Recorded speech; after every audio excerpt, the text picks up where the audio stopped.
Second. Okay. Of course, you can't see our mugs. I can do that. Yeah. Okay. You can do when we say Bom Dia. Okay. Okay. Hello. Hi, honey. How are you? I'm doing okay, thanks. He's doing okay. This is a little, I should say, Bom Dia. Bom Dia. Yeah. Oh, Bom Dia.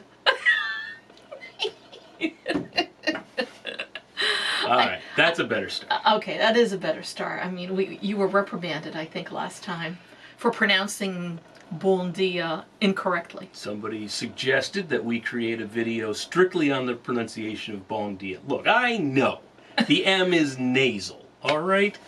I struggle with the language, so I know. Message taken. Thank you for watching. We appreciate. We do. I will pay attention going forward. He will. I'll make sure he does. You're just going to laugh at me. That's not going to be any help. It's not any help at all. I'm horrible at being, oh, you need to, because I run into the same thing. I mean, I got heck because I pronounced, an island incorrectly. Why did you pronounce that with the English version, not the Portuguese version? So I get that too, I get those reprimands as well. So. This is probably going to cut into my bonus this year. Well, who's giving you this bonus? Because there's no bonus. We don't get paid. So no, there's no bonus. No bonus. So what's new? What's new? All right.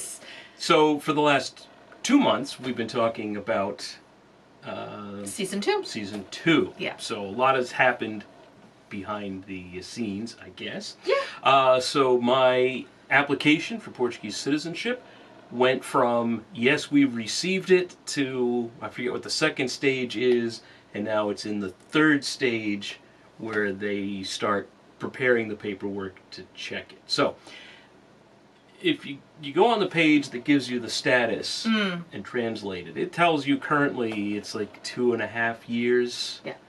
And we are just over a year into this. Right. So have patience. If you're also doing that out there, just have patience. It takes a very long time, but it'll be worth it. Yeah, but after, so we mailed, I mean, the year started not from them receiving it from me. The year started when we put it in the mail. Yes.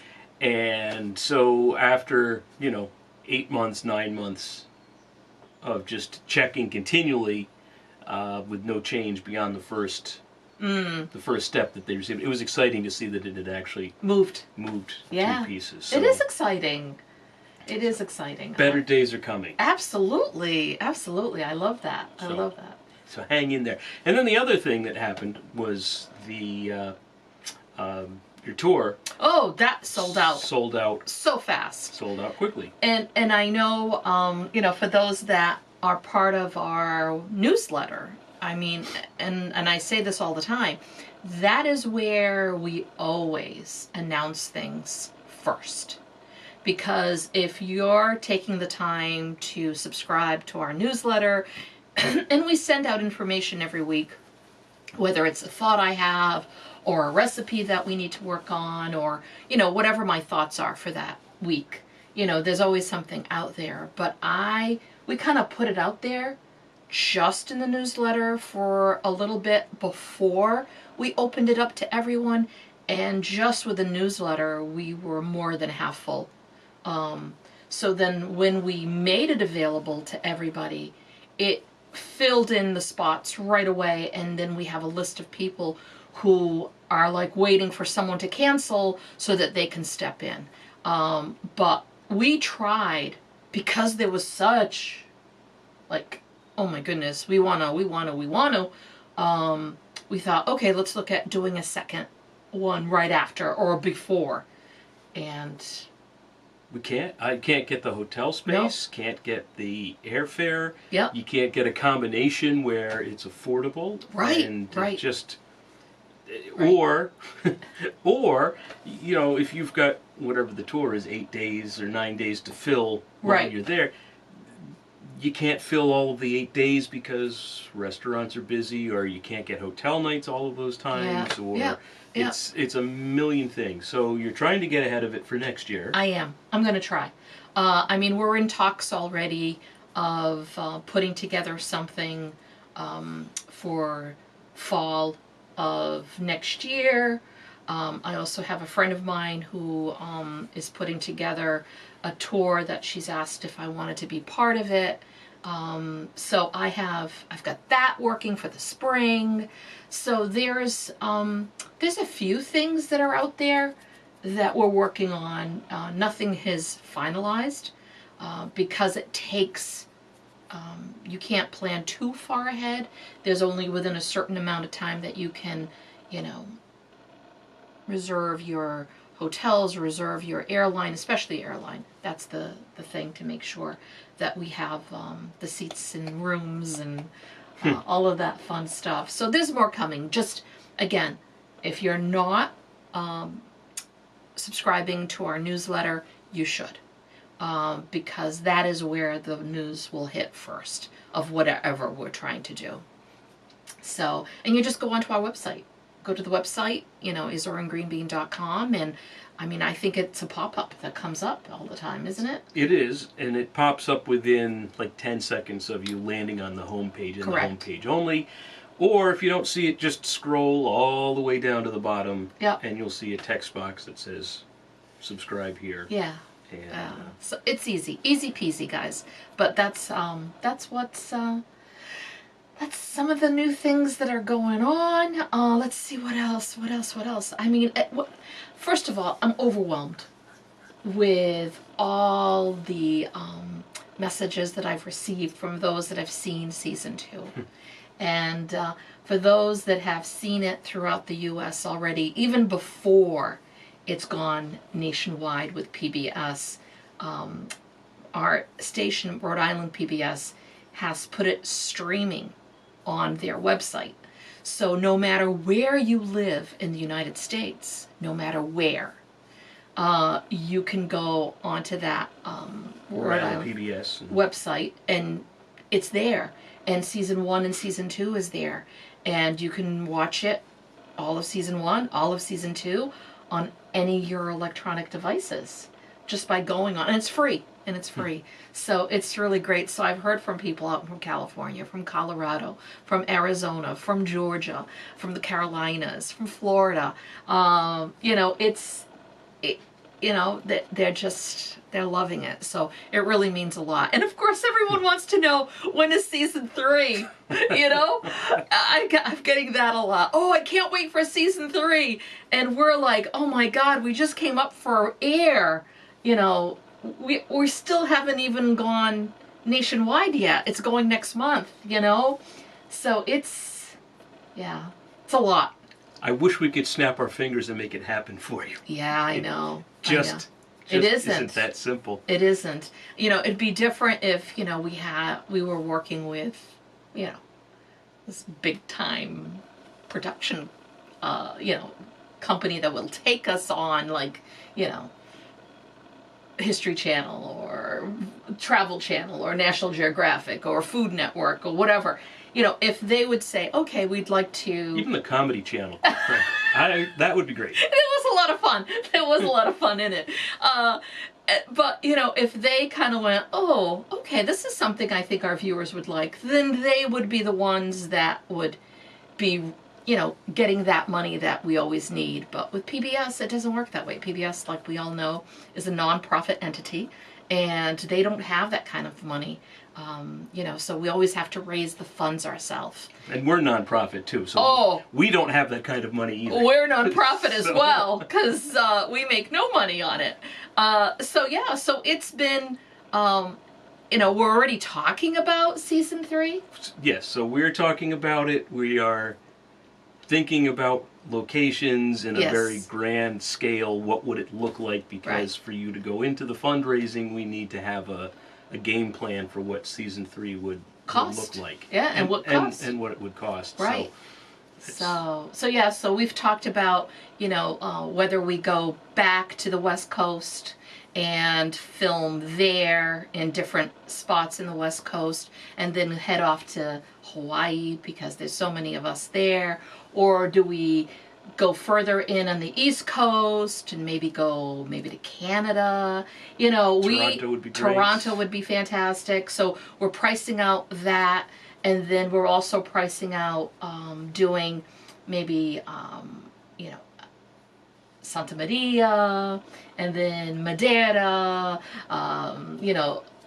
mainland Portugal. So it's like we've got list A, list B, list C, like what we can do and what it would cost. So it takes a lot, and it takes a village, a huge village, to be able to put that all together. So bear with us. And as soon as we have any inclination of, this is where we're going, this is what we need, and we'll start the fundraising, and we'll let you know. You'll be the first to know. In thinking of the reaction to season 2. Yes.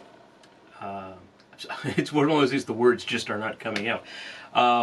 Thank you for supporting the people we featured in the show. Oh, yes. The restaurants, the bakeries. Yes. The museums. Like, you've all gone in and visited. Yes. And then said, we saw you on. Right. You're right, because you know what? That's what we want. We want to show everyone who showed us all that love to be given love back, because they did. Yeah. They were so open and so giving, and you're right. Czar Winery, we've heard from him, and we know people have ordered from him here in the United States, and it's being shipped to them, which is amazing. And people are asking me, how come I can't get that now? I want it here in the United States. We've got Hungry Whales food tour. People are like, where can I get a hold of him? I want to, People sending us pictures from Provincetown Bakery with Chuck and George.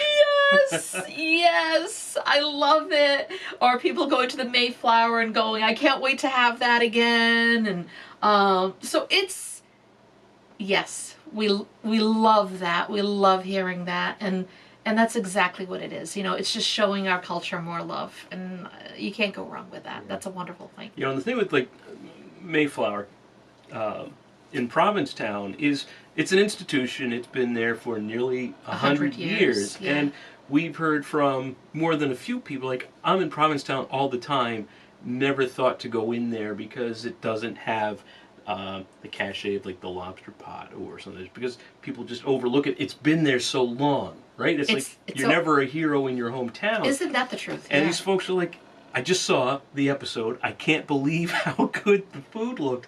I'm going to stop in there next time. And that's great, too. Yes, it is. And, and especially where you've got Mike, who is, still the family that owns it, and, with his Portuguese heritage, and of course his family also owns the Portuguese bakery, the building itself.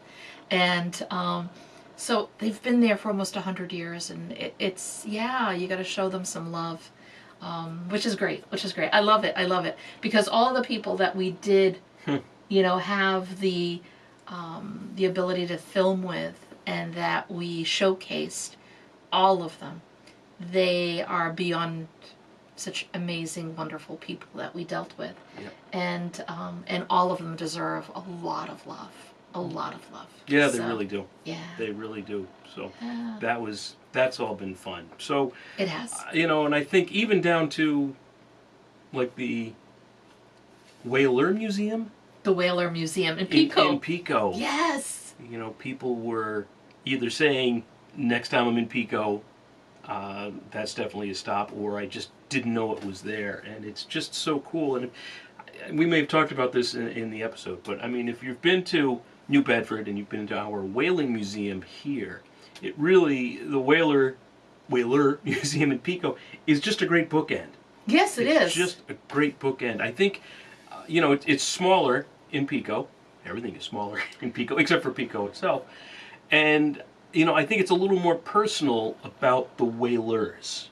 Right, because that's exactly it. And it is the Whalers Museum. Where you've got more of the full ecosystem in the New Bedford Whaling Museum. It's the Whaling Museum. The Whaler Museum focuses on just the whalers. So it's great. It's great to stop in and learn about the people. Right, because you're right, it is a bookend. You've got the Whaling Museum here, which talks about the whole thing of whaling and the connection, but the start of it, this is it. This is the epicenter. in New Bedford was the Whaling Museum. I mean, that is the port and all of that. And then you've got the Whalers Museum in Pico, which pretty much that was where it ended. The whaling ended. Right, but it's, again, such clever people. They had their missteps. Yes. You know, they didn't think that whaling was going to end, and they put a lot of money into a new processing center back in the 50s. Right. And then, you know, shortly it just became an albatross. I was going to say a white elephant, but that's doesn't tie in. But more of an albatross. But then they transitioned to whale watching. And so it was funny when we were, you know, unloading the van, especially because I had parked the van far away from the museum, and I had a long walk. But I'm walking along the water, and you could see the tour boats going out for the whale watching, and to see how the industry changed from, you know, trying to catch them to looking at them. Yeah, it pivoted. They pivot, so, which is a wonderful thing. We are survivors, you know? Definitely. We are survivors, which is a wonderful thing. That is great. So I think that's it for today. I think we survived today's conversation. I think we did. Awesome. All right, guys. All right. Bom dia. Have a great one, guys. All right, take care. Bye-bye.